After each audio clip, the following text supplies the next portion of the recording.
everybody. Thanks for tuning in for another episode of Capitol Spotlight. Today on the podcast, we have Congressman Doug LaMalfa of Northern California. This was a fun one. I worked across the hall from him for 2 years, so we got to really experience who Congressman LaMalfa is outside of politics. He's a really fun guy, very silly, and it shows in how his staff interacts with everybody else. They're a super fun team, so listen in. Hello, everybody. Welcome to another episode of Capitol Spotlight. Today, we are here with Congressman Doug LaMalfa from California.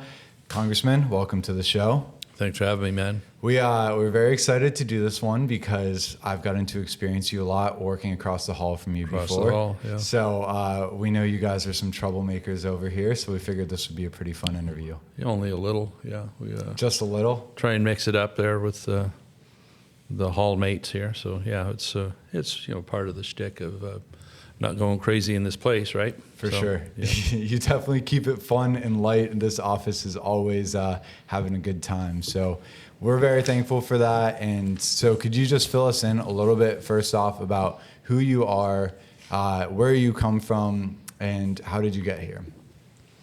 Well, I come from Northern California, the very, very far north part, not the Bay Area part. My son and the kids are the fifth generation of the farming family on our ranch there. We farm rice, and we've done a few other things in the past, but rice is what's successful. And so I'm married with 4 kids. The oldest is a son. The next 3 are all girls. They're all between 20 and 30 years old. Good so stuff. It's good. We have several critters on the ranch too, a horse and a donkey and a few dogs and a cat or two and all that stuff. So Love it. Yep. So it's coming up on 100 years since your great-great-grandfather started, or great-grandfather? Yeah, my great-grandparents bought the land we're on in 31, and they immigrated from Sicily back in 1908 or something like that. Very cool. And so they settled in Northern California after a few years on the East Coast. I'm sure that was a heck of a trip out here. I guess in the 1900s it was a little bit better than earlier on the Oregon Trail. Yeah, certainly didn't have Oregon Trail and have to fight in the Indian Wars or anything like that. Yeah, but for sure. It was funny. Some of their cousins, I heard stories that as early as sometime before 1920, they still had cousins in the East that wondered if they would have to battle, Indian battles or something on the way across. Like, well, okay, it's a little naive, but I guess the stories are, pretty. Yeah, I mean, those are some scary stories. If Well, you've they ever used to have all watched those Wild West 1883. shows and stuff like Yeah. that. They'd go around with, I don't know who the characters was, it Wild Bill or people like that. I don't remember who they were, and they'd have some of the tribal chiefs go along too, which I don't know. That probably had to be kind of undignified for those poor guys after what they'd been through, Yeah. but maybe it was a living at the time. So So yeah, it was probably kind of interesting for the first people that moved to the West to wonder, as you mentioned, Oregon Trail, it's, we actually have a sort of a saying around my office there with some of my staff anyway, that you see these whiner folks that can't handle anything. Everything's all terrible like this, really, like, because the air conditioner broke for a half hour on your car. And so, they wouldn't make it out of St. Louis on Oregon Trail before, something like that. So I think we kind of joke about that with people that don't seem to be able to handle things. it's fun to romanticize the Oregon Trail and like, oh, if I were around at that time, I could have done it. But man, that was a scary time, and you had to get Tough through sledding. a lot. Yes, it was, very pioneer, and they did have every element to deal with. Did they bring enough provisions, and then what are the things along the way with broken wagon wheels, fording streams, and disease and all that. So to hear all the whining that's done these days about, you didn't put the right stuff in my $7 coffee, like, chill out a little bit, right? Yeah, that's we definitely have it easy. We're very blessed with the life we have today. As far Not as always blessed. Sometimes, with we were just talking a little bit ago, these guys didn't know what a spirograph was, because somehow it came up with something we were looking at here, and it doesn't require any batteries or tech on it. You just make circles that make a nice design. So I don't look that one up if you don't know what a spirograph is. It used to entertain us in the 60s and 70s. So there you go. So tell us a little bit about Northern California, your district, and what people can expect if they make their way up to Northern California. Yeah, it's in the northeast part of the state. So if this was like the top of the state, you'd have the coast here, you'd have Oregon here, and you'd have Nevada there. So we have basically this corner like this down to above Tahoe. Gotcha. A ways. You know, so our towns are like Redding and Chico and Yuba City, Marysville, Red Bluff, Oroville, Altura, Susanville, Colusa, places like that. Nice. So what would you recommend people do if they make it out to the district? A lot of them say just keep on moving if you're from the Bay Area, places like that, if you want to. No, I mean, hey, I'm kind of kidding here a little bit, but people enjoy having tourism come through, and a big part of it, you know, as I'm a farmer in the real life, I mentioned the rice farm, that we need folks to understand what it is that comes from these areas, because the vast populations that you have in the urban areas are always have the votes and the politicians that want to dictate to everybody else what they're supposed to do. You know, it's like the old adage where a housing project gets built kind of near a international airport. You know, like you just take Sacramento. You know, I remember well just over these 20 years that there was nothing next to that Sacramento airport. Now there's, you know, a bunch of warehouse stuff close to the airport, but there's a lot of houses that have been built in there. You know, those stack them up, you know, 10 feet apart houses there that I'd never live in, but and so people move into the airport like, oh, the planes are too loud, kind of like, you know, we were talking earlier. It's you know what, you moved into an area. Well, the same thing if you move into an agriculture area. Yeah, you're going to have maybe a slow-moving tractor going down the 2-lane road there with it pulling an implement. You're going to have trucks. You're going to have dust. You're going to have sound. You're going to have, you know, animals doing what the animals do out in the middle of the pasture there, so you can't be freaked out over that, you know. And so if you're not going to, and I don't expect they're going to change the city for me, like when I come and stay here for 72 to 84 hours a week, that, you know, you just accept what it is and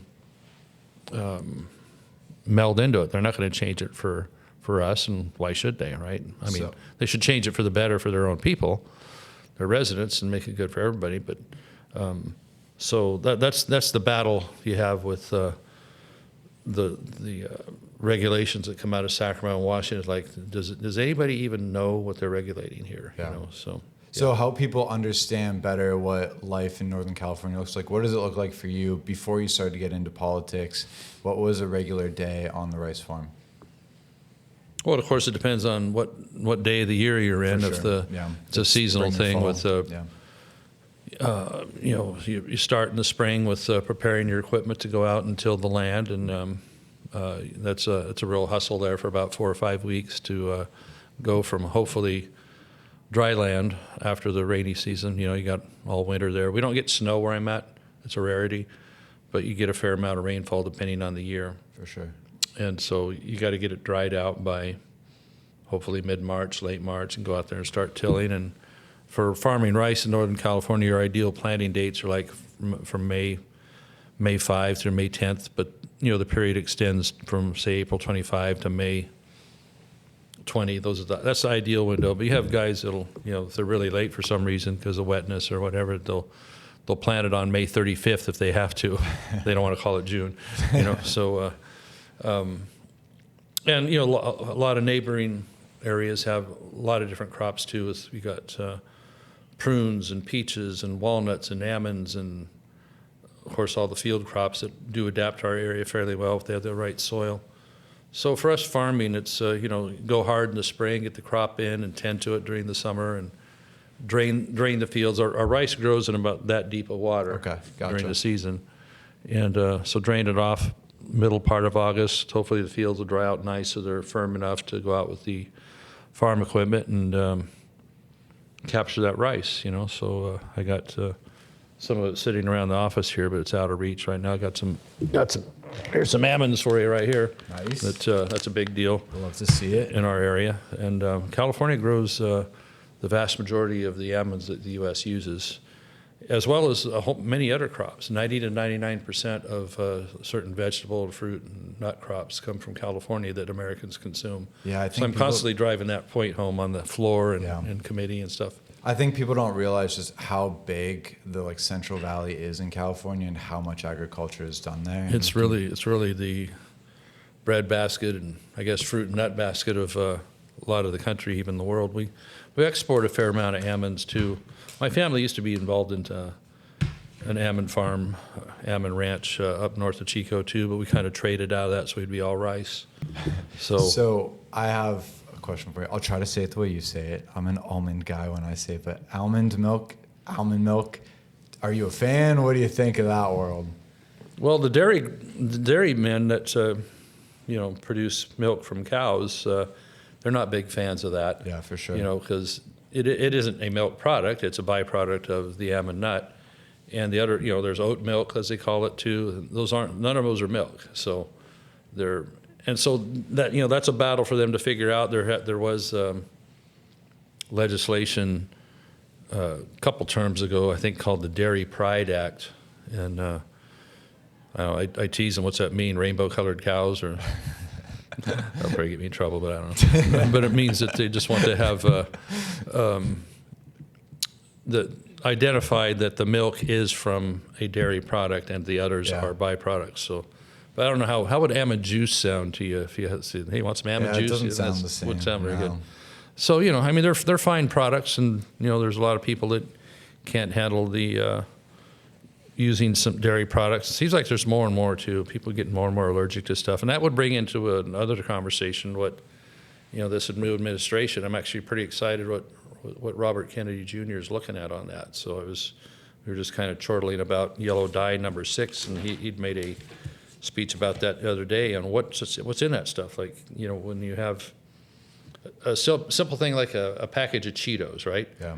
It's interesting how the American version of it, the ingredients listed, there's a lot more ingredients with some really long names on them for a lot of American consumed products versus the same product in Europe or other places. And so does it have to be so perfectly orange or the right color on it that we put that stuff in it versus we'll take this mandarin here.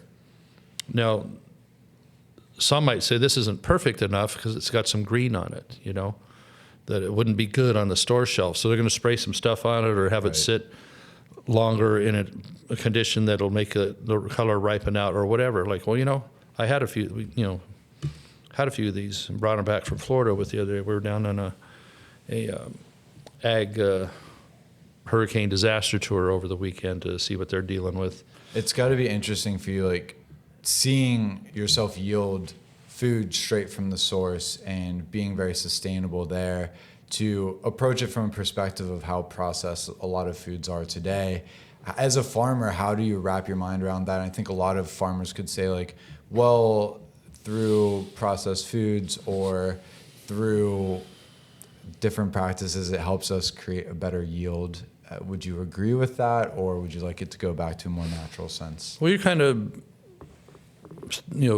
skipping around a couple of different concepts there with, what we grow the product in the field, and what they do with it in the processing after it could be anything, and so at the field level, I think it boils down to, are you growing organically? Are you using certain types of pesticides or herbicides, killing bugs and weeds that you don't need in your crop, or trying to keep mold from happening and such. So there's, what level do you want of perfectness versus food safety and food yield? I mean, organic food might yield 1/3 amount what we do the other way, using good fertilizers and things. And so, but then how they process it afterward, take rice, for example. Rice comes out of the field with a yellow hull on it. You can't eat it that way. But once you run it through the mill, the miller strips off the hull, then you have brown rice. Yeah. Okay. And that's perfectly edible. Or if you want white rice, then they run it through another milling machine called a polisher, and it takes the bran off, which is a good byproduct too. You can squeeze oil out of it and use the bran for different things. Gotcha. So if people want white rice, they can have that. So we grow to the market, Fair enough. So, but what consumers need to know is, how do they get there? Is this foreign food? Is this American grown food? How much are you saving by buying foreign food, and what were their practices in growing it on getting that to the field, the table, to the truck? to your table, I mean. It just comes down to what do people expect of their food supply, and are they going to educate themselves enough to know how it gets there in the different forms? And because a lot of people, they just shop price on anything. They care what the price is, which makes sense. But when something made in China falls apart on you, think, well, maybe I should have got a better made product. So how does a rice farmer end up in Congress? Well, I guess I've always been somewhat interested in politics and the workings of things. And I went to Cal Poly San Luis Obispo and graduated there. Came home, was going to get right started farming. I got out in 4 years. You seem like a fifth year kind of guy. I'm surprised by that. No, I want it out, man. Get it done. Get done. Go get started. So I don't know what I'd do sitting around an extra year taking more classes. So for sure. So I went to junior college first 2 years, Butte College. That's the one that Aaron Rodgers always says when they interview him on TV. There you go. And got my AA there, and then the one at Cal Poly. But I was ready to just hit the ground and go. So we'd come home and we'd be doing farming. You find out there's some regulation coming out of Sacramento, California Air Resources Board, CARB, and they're trying to infect the rest of the states with their thinking too. So you're farming away there, and you think, well, heck, we're going to have to go down to Sacramento and go talk in front of that board about what their next policy is going to do on trucking or our cultural practices, how we dispose of straw and stuff like that. And so, all right, well, I thought, okay, we'd go down, we'd sit through the hearing, and different people testify, get up there and say their piece. So I'd tell my dad, okay, well, they heard us now, right? That's it. They get it, right? And far, far, far from it. Yeah. Excuse me. A funny side one is that back in 1979, there was a group called the American Ag Movement. They had a tractorcade here to Washington. It was sometime in the winter, and farmers from a big part of the country drove their tractors into this place and were going to kind of make themselves known in town, and of what farm ag prices were just in a relative to that economy at that time, they're really bad, and a lot of guys going under and were really, really struggling. And so they interviewed some of those guys, right? And so one, as I recall, said, "Yeah, well, we're gonna stay back here and straighten this thing out if it takes all week." And so I learned as a farmer, as an outsider, that it takes more than all week.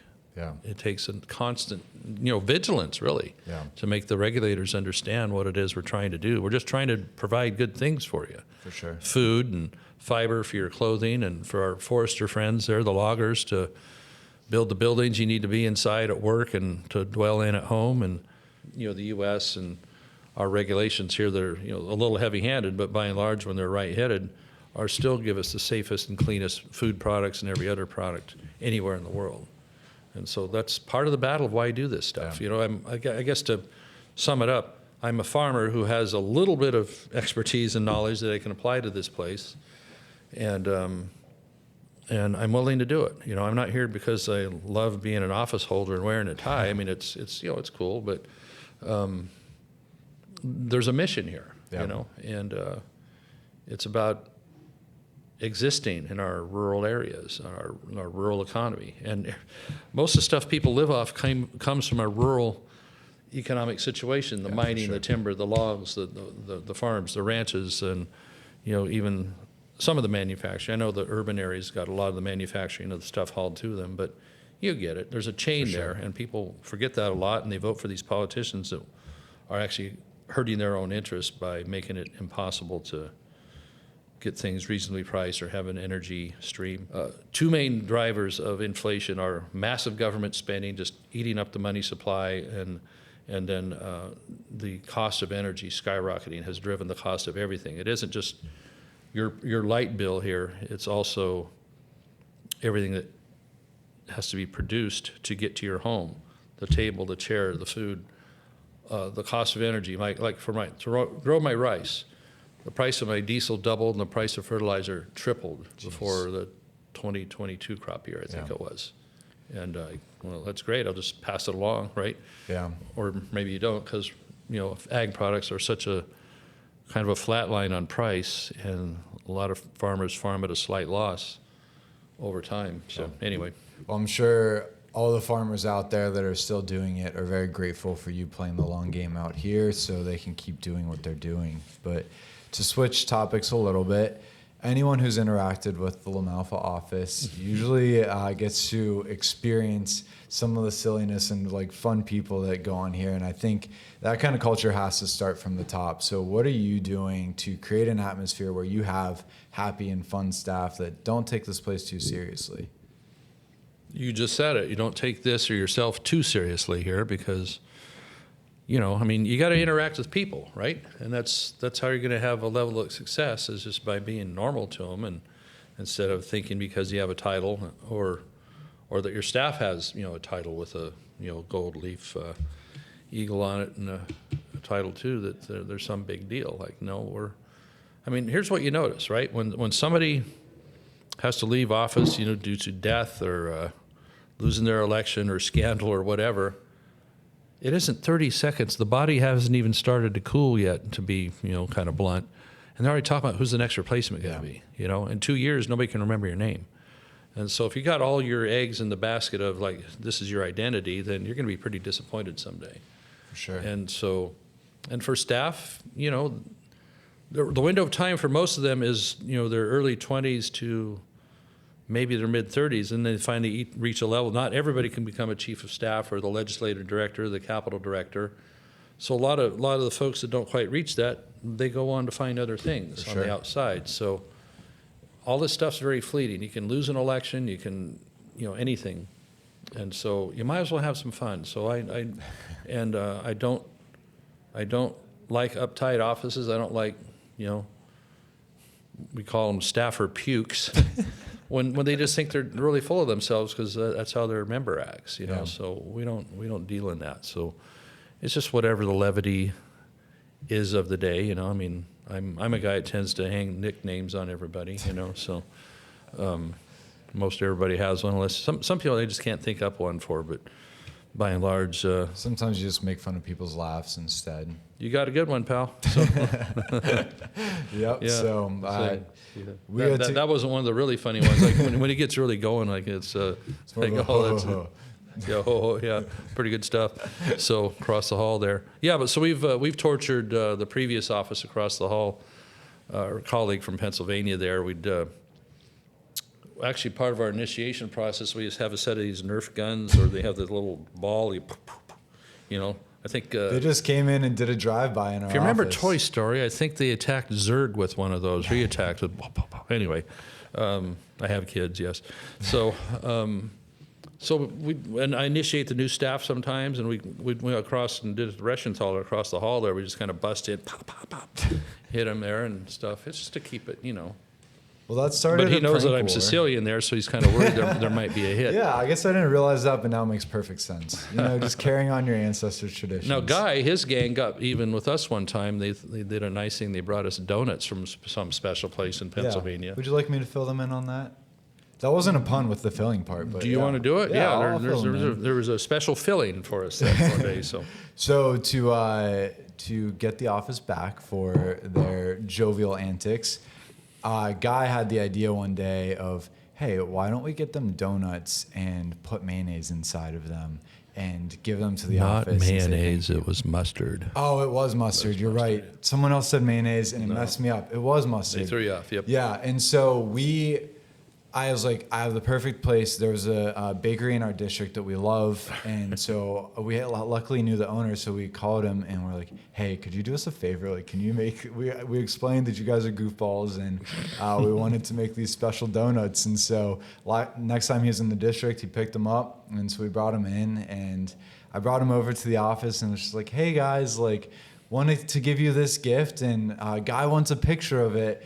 So make sure you take a bite of the donut, and we'll take a picture. And I'm taking a video. I think he was a little more clever because he's walking you into so much. It's kind of like, I would never eat somebody invited. I want to take a picture of you taking a bite. Like, yeah, right. Yeah, but I was just trying to get it, and I had the video going, and so everyone takes a bite, and they're chewing, and they're pretending to be nice, and then they like change their face. I'm like, what's in here? And so I'm pretty sure you ate most of that donut. You just kept going with it. Yeah, because I wasn't going to give him the satisfaction. But yeah, it was this donut cream filled. Instead, it was mustard. And so just thought, that's interesting. So I kept going. Did you like it? It wasn't very good that way, but it's. I do like mustard. I use that on my fries instead of ketchup or other things, and that's what goes on my hot dog. And I don't put ketchup on things, I mean, even Dirty Harry in one of those Dirty Harry movies, the second or third one, he was saying to his partner there who'd been stuffing his face with hot dogs all day, what really makes me sick is watching you stuff your face with those hot dogs. Nobody puts ketchup on a hot dog. So I use that, and so I'm a little mixed, I guess, on the mustard. If there'd been ketchup in the dough, I would have been offended for sure. So maybe. Okay, so mustard was a good pick for you. Well, yes and no, right? So what other pranks have you pulled in the Capitol or outside of the Capitol that are just some you look back on with fondness? Oh, shoot. I don't know, maybe not a heck of a lot of pranks, but I do try and tell jokes in conference. And there's a lot of guys that are pretty uptight around here. It's like, guys, it's in between things, and you tell a joke that, okay, maybe it's not a good joke, but I think by and large there's something to them, Yeah. One day, now I share a birthday with Elise Stefanik, not the same year, but same date, July 2. The true Independence Day. Yeah, there you go. The true Independence Day. Read what John Adams had to say about it. And also Randy Weber. So Randy Weber's from Texas. He's got all those Texas isms. He's pretty funny. So I did read. We had a dead time. We're actually over at the Capitol Hill Club waiting for Trump. Trump was way late, like those guys often are. And so the open mic there, I'd actually had a cowboy poem handy, and I whipped it out there, and I thought this would be a tribute to Randy Weber for his birthday. Like, hey guys, I'm just gonna tell it. So it was actually I'd seen it on the internet it was a guy named Walt Garrison who'd been a running back for the Dallas Cowboys, and he's also the spokesman for Skoal tobacco products there for a while. He's a great guy. I hate the Dallas Cowboys, but I didn't like him at the time, but he's a good guy, anyway.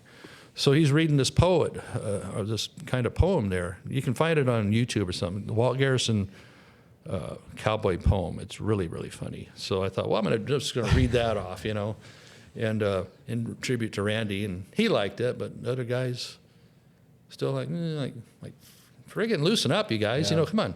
So because there's got to be something funny to that, but. So I'm always trying on it. That's okay, yeah. Do you think you're funnier than Tim Burchett? Because that's kind of like the guy that people say is the funniest in the conference. Burchett's pretty funny, he's really on the self-deprecating stuff too. He's got that jacket. We finally got a clean one here. Carhartt jacket. Yeah. Yep.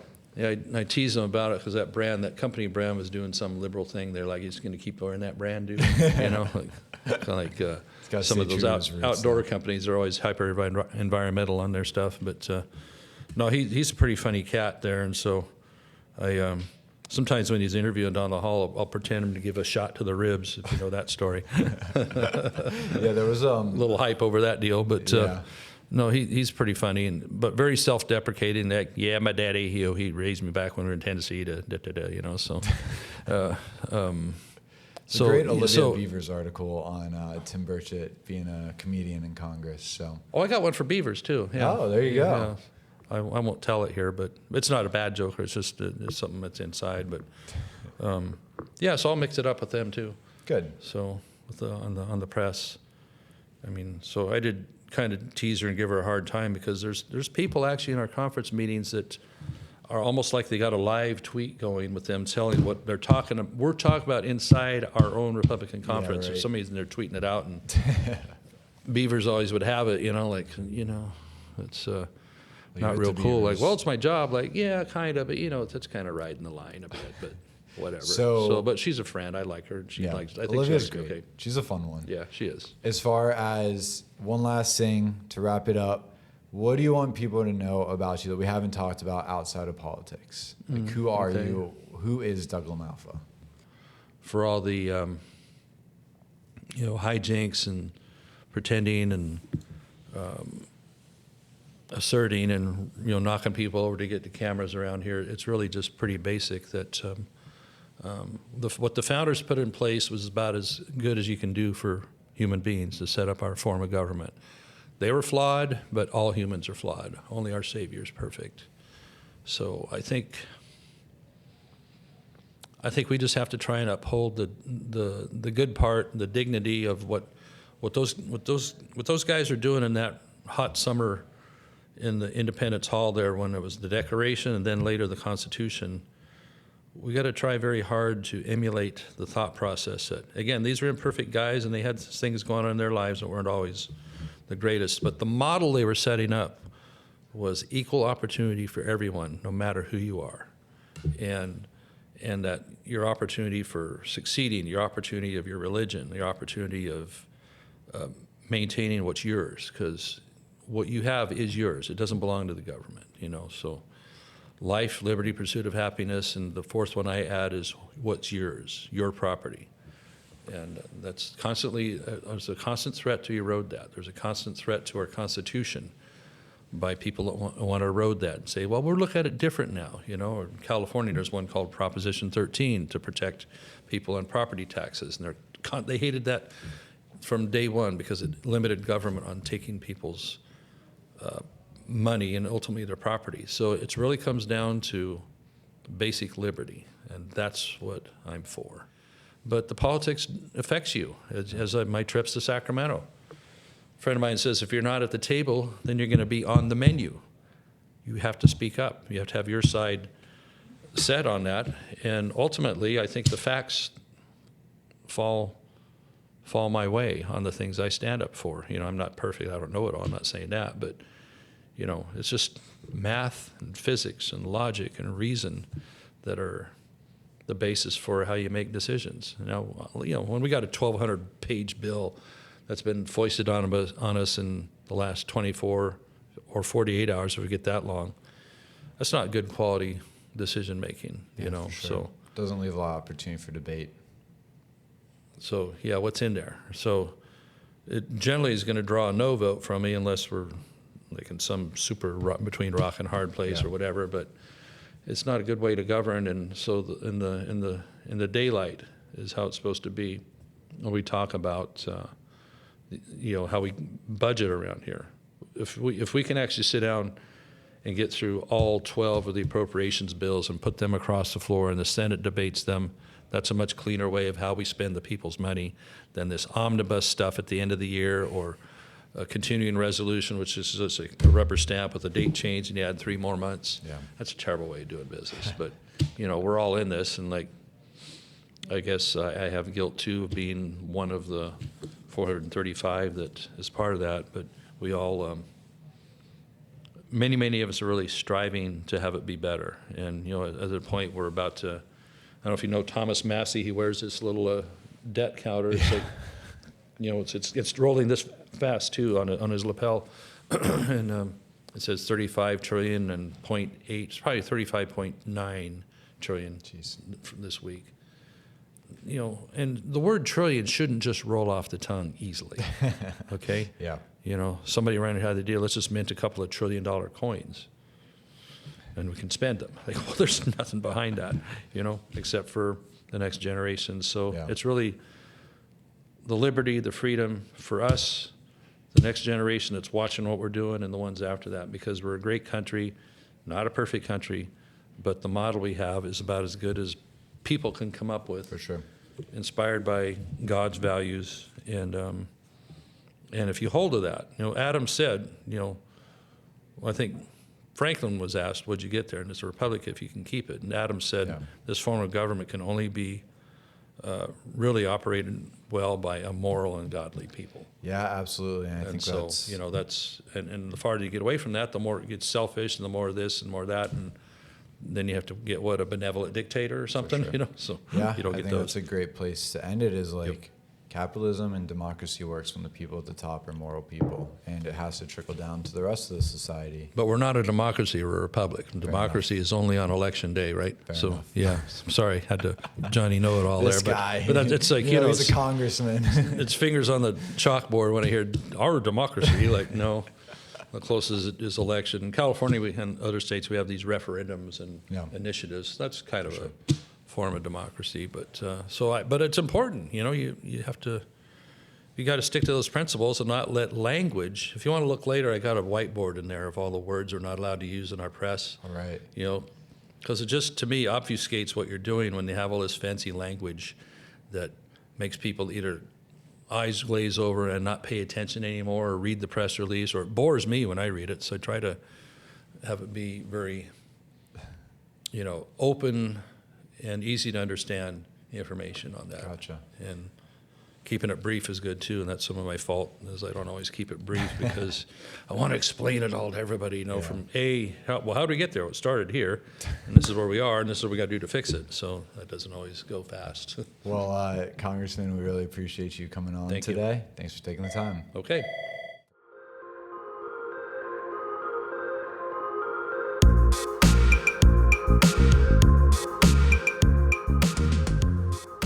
Thank you for tuning into Capital Spotlight Podcast. If you enjoyed the show, be sure to subscribe to our channels to stay updated on new releases, share the show with your friends, and rate the show on Apple Podcasts and Spotify. For more from Connect, subscribe to our daily newsletters, follow us on social media, and check out our website, all at Capital Connect, capital with an O, CNCT. See you next time.